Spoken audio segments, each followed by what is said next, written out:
हाय मेरे प्यारे बच्चों, सबसे पहले आप सभी का एक बार फिर से स्वागत है आपके और हमारे YouTube चैनल जय गणपति बप्पा एकेडमी पर। तो बच्चों, पिछले वीडियो में हमने एक्सरसाइज अभ्यास प्रश्नावली 1.2 को कंप्लीट किया था और इस वीडियो में हम अभ्यास प्रश्नावली 1.3 के लिए कुछ नियम समझेंगे और उसके साथ साथ अगर समय मिला तो अभ्यास प्रश्नावली 1.3 भी स्टार्ट किया जाएगा बच्चों। तो सबसे पहली चीज देखिए बच्चों, इसमें दिया गया है आपकी वास्तविक संख्याएं, जबकि सबसे पहले वीडियो में हमने आपको बताया था कि वास्तविक संख्याएं क्या होती हैं बच्चों, और वास्तविक संख्याएं कौन कौन सी होती हैं, किनको किनको हम वास्तविक संख्याएं कहते हैं, वास्तविक संख्याओं की पहचान कैसे कर सकते हैं, ये सब आपको बच्चों पहले वीडियो में बताया गया था। चलिए थोड़ा सा इंट्रोडक्शन यहाँ पे करवा देते हैं, उसके बाद तब आगे चलते हैं। वास्तविक संख्याओं का मतलब बच्चों ये होता है कि जिन संख्याओं का पूर्ण वर्ग क्या होता है, धनात्मक होता है, वही संख्याएं वास्तविक संख्याएं कहलाती हैं। इसके अंतर्गत एक बढ़िया से एग्जाम्पल हमने बताया था बच्चों आपको कि सभी परिमेय और सभी अपरिमेय संख्याएं जो होती हैं बच्चों, वो हमारी वास्तविक संख्याएं कहलाती हैं। जितनी भी परिमेय और जितनी भी अपरिमेय संख्याएं होती हैं बच्चों, सब की सभी संख्याएं वास्तविक संख्याएं कहलाती हैं। तो चलिए बात करेगा बच्चों आपसे परिमेय संख्या। परिमेय संख्याएं क्या होती हैं बच्चों, तो कक्षा 6, 7, 8 में आपने सीखा है परिमेय संख्याओं के बारे में। यहाँ पर भी आपको हम इंट्रोड्यूस कराएंगे परिमेय संख्याओं से। तो आप हेडिंग बना लीजिए बच्चों, परिमेय संख्याएं क्या होती हैं। परिमेय संख्याएं ध्यान से हम समझ लेते हैं इसके बारे में, उसके बाद तो आगे चलते हैं। परिमेय संख्याएं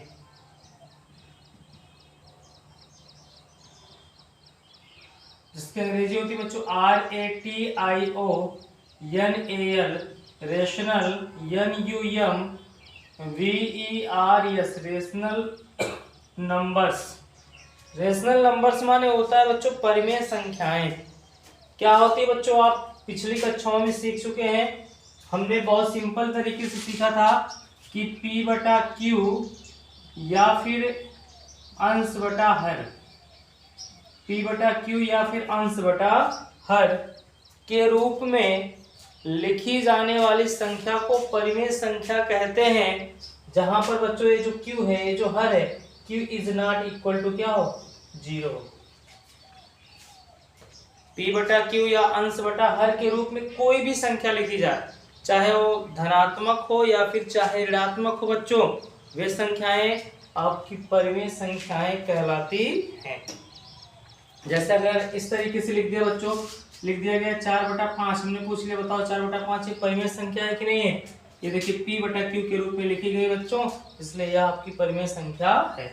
हमने लिख दिया बच्चों -3/2, अब हमने पूछ लिया बताइए परिमेय संख्या है कि नहीं है, तो आप कहेंगे परिमेय संख्या है क्योंकि इसको P/Q के रूप में लिखा गया है। अब हमने पूछ लिया बच्चों -3/-2, अब पूछ लिया कि बताइए क्या बच्चों परिमेय संख्या है कि नहीं है, ये भी परिमेय संख्या है क्योंकि इसको भी P/Q के रूप में लिखा गया है। अगर हमने लिख दिया बच्चों सिर्फ 5, और हमने 5 को पूछ लिया कि बताओ बच्चों क्या है 5 परिमेय संख्या है कि नहीं है, तभी आप कहेंगे कि यह परिमेय संख्या है क्योंकि 5 के बटे कुछ नहीं तो कितना मानेंगे, 1 मानेंगे, यह भी आपकी परिमेय संख्या है। अगर हमने बच्चों लिख दिया 0 के बटा कुछ नहीं तो कितना मान लिया जाता है, 1, क्योंकि हम 0 में 1 से भाग देंगे तभी उसका मान 0 आएगा, इसलिए यह 0 भी आपकी परिमेय संख्या है। अगर हम लिख दे 1/0, यह बच्चों आपकी परिमेय संख्या नहीं है, क्योंकि यहाँ पर दिया गया Q is not equal to क्या होना चाहिए, 0 होना चाहिए। अगर Q का मान बच्चों 0 के बराबर नहीं होता है, यानी हर आपका 0 के बराबर नहीं होता है, तब वह आपकी परिमेय संख्या होगी। अगर उसका हर 0 हो गया तो हम कहेंगे कि वह परिमेय संख्या नहीं। तो चलिए इसको परिभाषित किया जाए बच्चों, इसको बहुत सिंपल तरीके से। ये देखिए इस तरीके से कुछ भी दिया गया हो, इनकी आप पहचान कर सकते हैं। कोई भी संख्या आप समझ जाइए बच्चों कि आप कक्षा 9 में सीखे थे प्राकृतिक संख्याओं के बारे में, पूर्ण संख्याओं के बारे में, पूर्णांकों के बारे में, और सभी भिन्नात्मक संख्याएं चाहे वो धनात्मक हो चाहे ऋणात्मक हो, ये सब की सभी संख्याएं आपकी परिमेय संख्याएं कहलाती हैं। कोई भी संख्या लिख दिया जाए, कुछ भी हमने लिख दिया बच्चों, हमने लिख दिया 90, हमने पूछ लिया बताइए क्या परिमेय संख्या है, आप फटाफट बता देंगे कि हाँ ये परिमेय संख्या है। तो चलिए तो इसको परिभाषित किया जाए बच्चों, तो इसकी परिभाषा आप लिख सकते हैं कि P/Q या अंश/हर के रूप में लिखी जाने वाली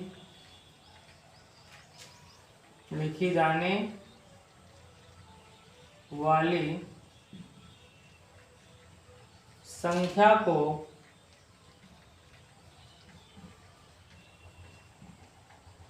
परिमेय संख्या P/Q या अंश/हर के रूप में लिखी जाने वाली संख्या को परिमेय संख्या कहते हैं।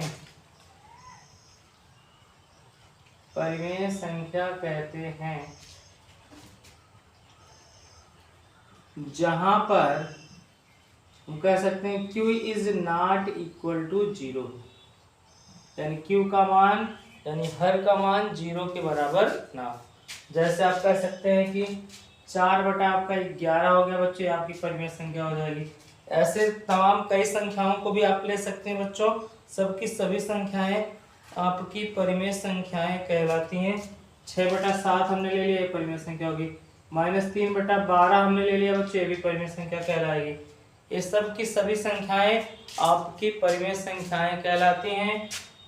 अगर हमने लिख दिया बच्चों 0.235, हमने पूछ लिया बताइए परिमेय संख्या है कि नहीं, ये भी आपकी परिमेय संख्या कहलाएगी, क्योंकि इसको भी हम P/Q के रूप में व्यक्त कर सकते हैं, अंश/हर के रूप में इसको भी लिख सकते हैं। इसलिए बच्चों ये भी संख्या जो दशमलव में जितनी भी संख्याएं होती हैं आपकी सभी संख्याएं परिमेय संख्याएं कहलाती हैं, अगर वो अशांत अनावर्ती ना हो।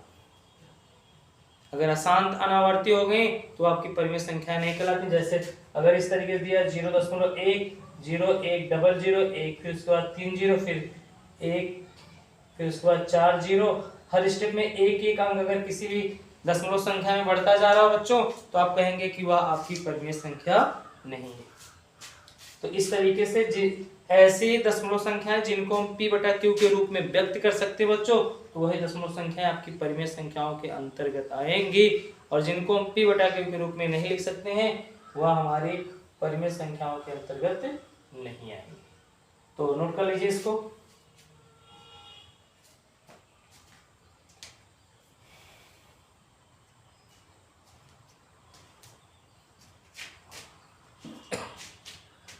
तो चलिए रफ कर दे बच्चों।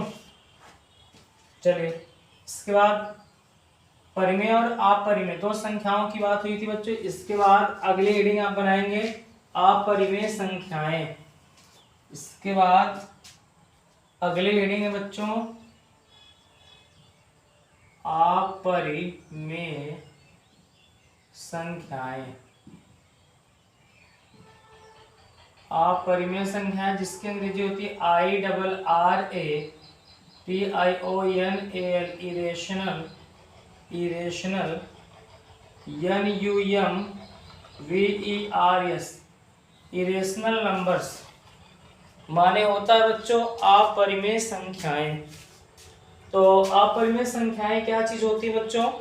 जो परिमेय ना हो, जो संख्याएं परिमेय ना हो वही तो आपकी अपरिमेय होंगी, यानी कि जिनको हम P/Q के रूप में व्यक्त नहीं कर सकते हैं, लेकिन उसके साथ साथ Q is not equal to भी 0 नहीं होना चाहिए। अगर Q is not equal to 0 हो गया तब भी वो आपकी अपरिमेय नहीं कहलाएगी बच्चों। जैसे मान लीजिए कि अगर हम कह सकते हैं कि कोई भी संख्या कैडी में दी गई है जिसका हम वर्गमूल नहीं ज्ञात कर सकते हैं, जैसे कैडी में 2 हो गया और कैडी में 3 हो गया, जिसका वर्गमूल धनात्मक नहीं होता है बच्चों, वे संख्याएं आपकी अपरिमेय संख्याएं कहलाती हैं। तो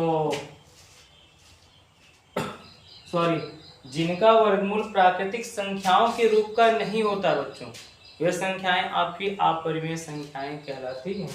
कैडी में हमने ले लिया बच्चों 5, ये सब संख्याएं आपकी अपरिमेय संख्याएं। जैसे कि लिख दिया 0.10, डबल 1 0, फिर ट्रिपल 1 0, हर स्टेप में देखिए एक अंक बढ़ता जा रहा है बच्चों। तो ये संख्याएं जो होंगी आपकी कौन सी संख्याओं के अंतर्गत आएंगी? अपरिमेय संख्याओं के अंतर्गत आएंगी।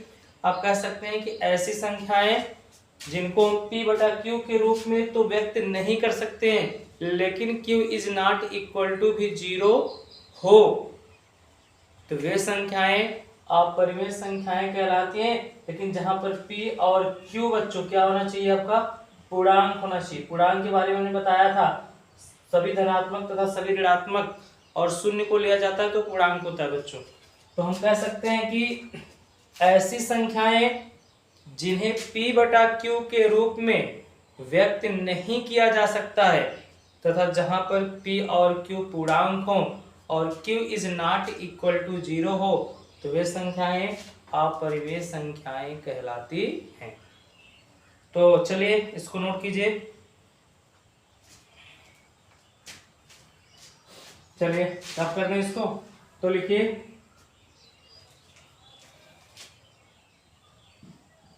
वे संख्याएं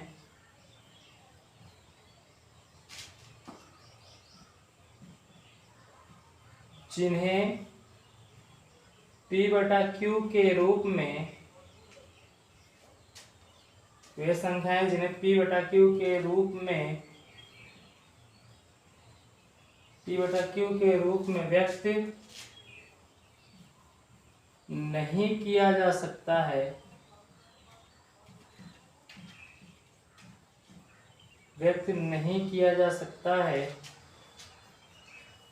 तथा जहां पर p और q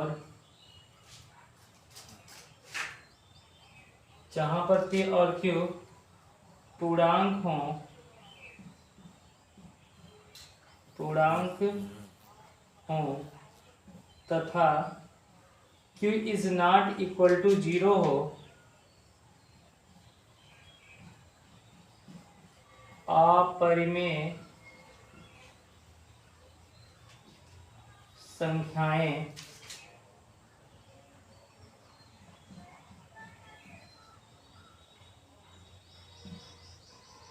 कहलाती हैं। हम कह सकते हैं बच्चों वे संख्याएं जिन्हें p/q के रूप में व्यक्त नहीं किया जा सकता है तथा जहां पर p और q पूर्णांक हो तथा q is not equal to 0 हो, अपरिमेय संख्याएं कहलाती हैं। हाँ, एक चीज बच्चों थोड़ा सा मिस हो गया था, जो परिमेय संख्याओं की परिभाषा हमने आपको बताया था उसमें भी आप लिख लेंगे जहां p और q क्या है बच्चों? पूर्णांक है, उसमें भी होता है, क्योंकि आप लिखते हैं -2/3, -2 तो -2 और -3 ये पूर्णांक ही होते हैं बच्चों। पूर्णांक जिसको इंटीजर्स कहा जाता है, हमने बताया था कि सभी प्राकृतिक तथा सभी पूर्ण संख्याओं के धनात्मकों तथा ऋणात्मकों के संग्रह को पूर्णांक कहा जाता है। तो आप उसमें भी लिख लेंगे, थोड़ा सा जोड़ लेंगे कि जहां p और q पूर्णांक हो तथा q is not equal to 0 परिमेय संख्याएं कहलाती हैं। और अपरिमेय संख्याओं के लिए बच्चों वे संख्याएं जिन्हें p/q के रूप में व्यक्त नहीं किया जा सकता है तथा जहां पर p और q पूर्णांक हो तथा q is not equal to 0 हो, अपरिमेय संख्याएं कहलाती है। एग्जाम्पल सबने बता दिए थे आपको। अगर कैडी में 2 है, कैडी में 3 है बच्चों, कैडी में 5 है, कैडी में 7 है और कैडी में 6 भी है और कैडी में 8 भी है। अच्छा हाँ बच्चों, अगर कैडी में 9 आएगा तो इसका वर्गमूल हम निकालेंगे, आ जाएगा +-3 आ जाएगा। इसका मतलब एक कैडी में जो 9 होगा ये आपकी परिमेय संख्या होगी, ये अपरिमेय नहीं होगी, जिनका हम वर्गमूल निकाल लेंगे। कैडी में जो मान होगा अगर उसका वर्गमूल हम निकाल सकते हैं तो वे हमारी परिमेय संख्याओं के अंतर्गत आएंगी। अगर इनका वर्गमूल हम नहीं निकाल पाएंगे तो ये हमारी अपरिमेय संख्याओं के अंतर्गत आएंगी। नोट कर लीजिए।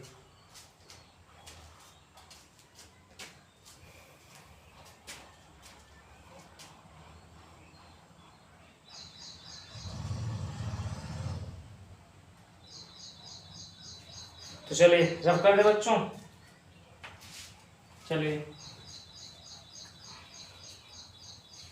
ये क्वेश्चन बच्चों इसी पर दिया गया है और जो कि अक्सर बोर्ड की परीक्षाओं में पूछता भी है। कह रहा है कि सिद्ध कीजिए कि कड़ी में दो एक अपरिमेय संख्या है। हमसे कह रहा है बच्चों कि सिद्ध कीजिए। अच्छा हाँ, थोड़ा सा इसको जानने से पहले थोड़ा सा हम लोग सह अभाज्य संख्याओं के बारे में जान लेते हैं कि सह अभाज्य संख्याएं क्या होती हैं। सह अभाज्य संख्याएं बार बार बोर्ड की परीक्षाओं में पूछता है। सह अभाज्य संख्याएं समझ लेते हैं बच्चों। सह अभाज्य संख्याएं क्या होती हैं। सह अभाज्य संख्याएं को प्राइम नंबर्स। सह अभाज्य संख्याएं जैसे कोई भी दो संख्या अगर सह अभाज्य की बात करेगा बच्चों तो उसमें दो संख्याएं होना जरूरी है। अगर मान लीजिए कोई दो संख्याएं हमने ले लिया बच्चों, हमने पूछ लिया ले लिया 5 और हमने ले लिया बच्चों 18 ले लिया। हमने पूछ लिया कि बताइए कि क्या ये जो 5 है और 18 हैं इन दोनों की बात करेंगे, दोनों को एक साथ तुलनात्मक रूप में लिखेंगे। हमने पूछ लिया कि बताइए कि क्या ये आपकी सह अभाज्य संख्याएं हैं कि नहीं। तो क्या करना है बच्चों, सबसे पहले 5 का गुणनखंड करना है तो हो जाएगा 1 गुणे 5। 18 का करेंगे बच्चों तो आ जाएगा 1 गुणे 2 गुणे 2 2 गुणे 3 गुणे में हो जाएगा 3। अब देखिए कि दोनों के अभाज्य गुणनखंडों में जो दोनों का अभाज्य गुणनखंड किया गया उसमें सार्व गुणनखंड कितना है, 1 है। दोनों का जो उभयनिष्ठ गुणनखंड है वो कितना मिल रहा है, 1 मिल रहा है। जब दोनों का उभयनिष्ठ गुणनखंड बच्चों 1 मिलेगा तो हम कहेंगे कि ये दोनों संख्याएं सह अभाज्य संख्याएं कहलाती हैं। जैसे अगर हमने एक 7 ले लिया है, 21 ले लिया है, अगर इसमें हमने बच्चों आपसे पूछ लिया कि बताइए कि क्या ये दोनों सह अभाज्य संख्याएं हैं तो इसका करेंगे आप तो 7 का हो जाएगा 1 गुणे 7। 21 का करेंगे तो 1 गुणे 3 गुणे 7। देखिए दोनों में 1 भी मिल रहा है, दोनों में 7 भी मिल रहा है, तो हम कहेंगे कि यह हमारी सह अभाज्य संख्या नहीं है। तो सिंपल से इसकी परिभाषा बना के लिख सकते हैं कि जिन संख्याओं का सार्व गुणनखंड केवल 1 होता है वे संख्याएं सह अभाज्य संख्याएं कहलाती हैं। जिन संख्याओं का नोट करिए, बोल रहे लिखेंगे नहीं, देखिए जिन संख्याओं का सार्व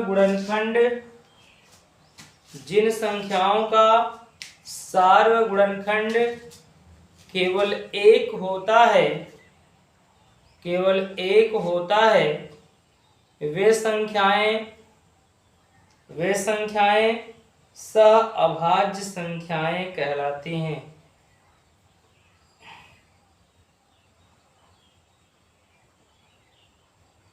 वे संख्याएं सह अभाज्य संख्याएं कहलाती हैं।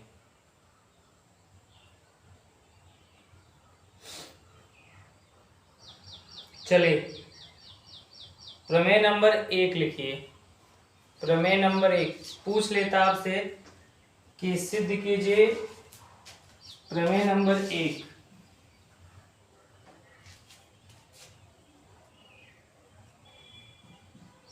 प्रमेय नंबर 1 आपसे पूछ लेता बच्चों कि सिद्ध कीजिए कि कड़ी में दो एक अपरिमेय संख्या है। हमसे पूछ लेता है, बोर्ड की परीक्षाओं में पूछता है बच्चों, आपसे कहता है कि सिद्ध कीजिए कि कड़ी में दो एक अपरिमेय संख्या है। तो कैसे इसको सिद्ध करेंगे बच्चों, चलिए अगर कोई भी चीज कहता है आपसे सिद्ध करने के लिए, जो कहता है सिद्ध करने के लिए, सबसे पहले आप उसका उल्टा लिखेंगे। हम सबसे पहले बच्चों मान लेंगे कि माना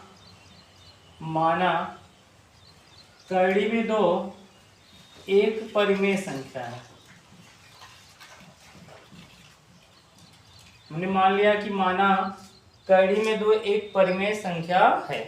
अच्छा, जब कड़ी में 2 एक परिमेय संख्या बच्चों मान लिया गया है तो इस कड़ी में 2 को हम a बटा b के रूप में लिख सकते हैं या फिर p बटा q के रूप में लिख सकते हैं। तो माना कड़ी में 2 एक परिमेय संख्या है, तब इसे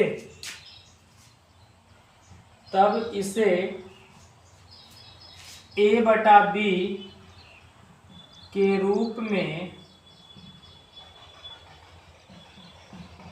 लिखा जा सकता है, तब इसे a बटा b के रूप में लिखा जा सकता है, जहां तब इसे a बटा b के रूप में लिखा जा सकता है जहां a और b सह अभाज्य संख्याएं हैं और b is not equal to 0 होगा। हमने मान लिया बच्चों कि माना कड़ी में 2 एक परिमेय संख्या है, उसने कहा सिद्ध कीजिए कि अपरिमेय संख्या है। हमने मान लिया कि परिमेय संख्या है, जब परिमेय माना है तब हम इसे a बटा b के रूप में लिख सकते हैं, और जहां a और b सह अभाज्य संख्या है और b is not equal to भी बच्चों क्या है 0 है।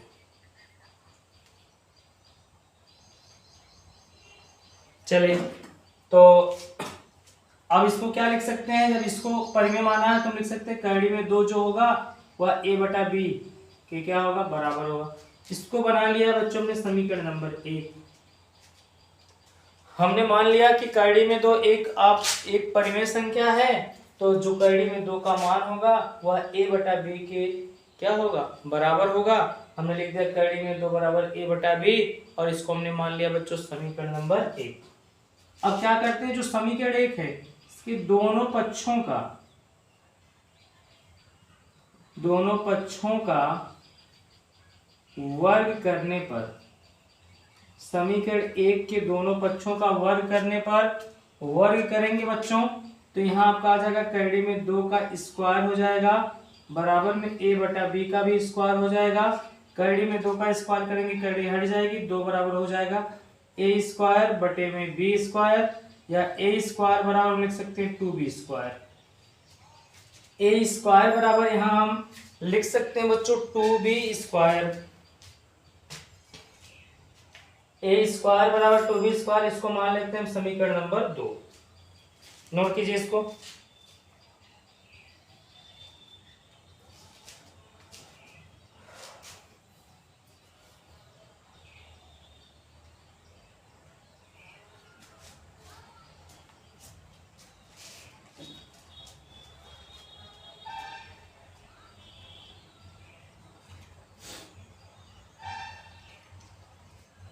चलिए, अब देखिए इसके बाद क्या करेंगे। अब यहाँ देखिए ये जो 2 होगा इसको चाहो किस तरीके से भी हम लिख सकते हैं बच्चों, इसको इस तरीके से भी लिख सकते हैं कि v स्क्वायर बराबर a स्क्वायर बटे में 2। अब यहाँ देखिए जो 2 है वह a स्क्वायर को क्या करेगा विभाजित करेगा।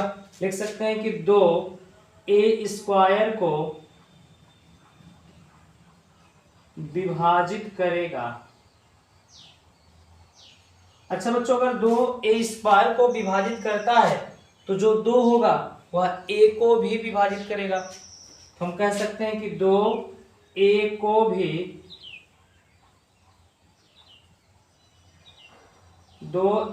भी विभाजित करेगा। अगर 2 a स्क्वायर को विभाजित करता है तो जो 2 होगा बच्चों वह a को भी विभाजित करेगा।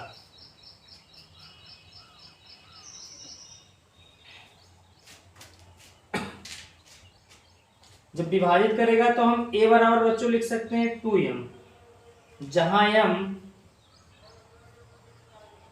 कोई धनात्मक पूर्णांक है। हम a बराबर 2m लिख सकते हैं जहां m कोई धनात्मक पूर्णांक है। तब यहाँ क्या हो जाएगा बच्चों 2b स्क्वायर बराबर a की जगह क्या आ जाएगा आपका 2m का स्क्वायर हो जाएगा, या हो जाएगा 2b स्क्वायर बराबर हो जाएगा 4m स्क्वायर हो जाएगा यहाँ, 2 से काट देंगे तो बी स्क्वायर बराबर आ जाएगा 2m स्क्वायर।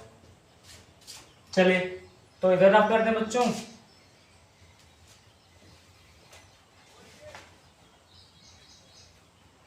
बी स्क्वायर बराबर आ जाएगा आपका 2m स्क्वायर हो जाएगा।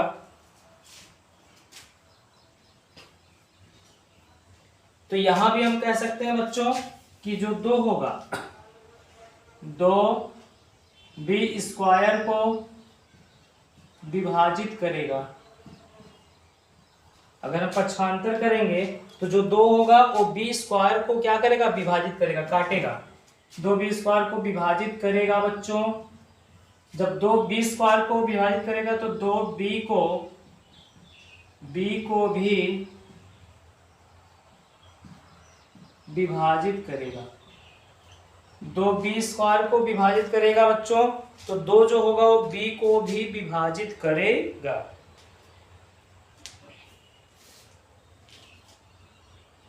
अगर बी को काटता है, बी स्क्वायर को काटता है तो 2 बी को भी काटेगा। चलिए इसके आगे लिख लीजिए, और क्या लिखना है इसमें लिखिए। यहां तक नोट कर लिया आपने, नोट कर लीजिए। उसके आगे लिखिए, अतः ए और बी, लिखने के लिए लिख दीजिए, अतः ए और बी में कम से कम, अतः ए और बी में कम से कम एक उभयनिष्ठ गुणनखंड है। कम से कम एक उभयनिष्ठ गुणनखंड है, परंतु इससे इस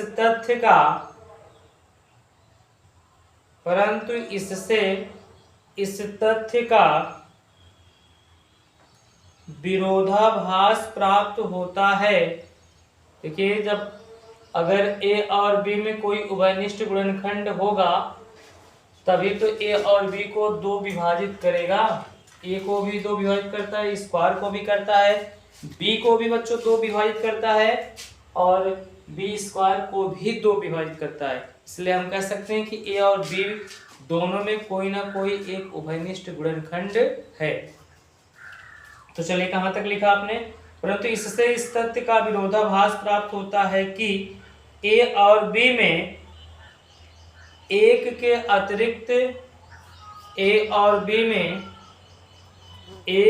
अतिरिक्त कोई उभयनिष्ठ गुणनखंड नहीं है।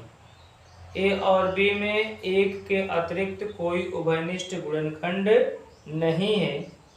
यह विरोधाभास हमें इस कारण प्राप्त हुआ है, यह विरोधाभास हमें इस कारण प्राप्त हुआ है क्योंकि हमने एक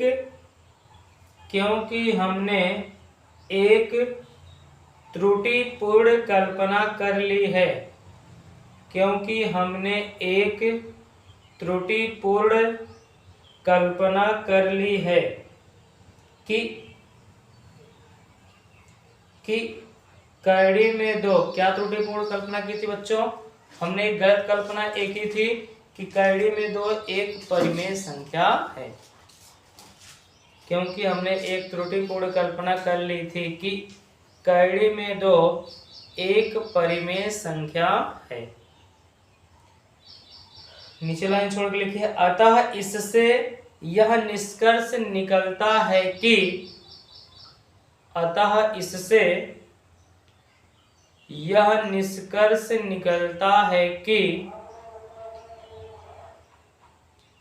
कड़ी में 2 एक अपरिमेय संख्या है।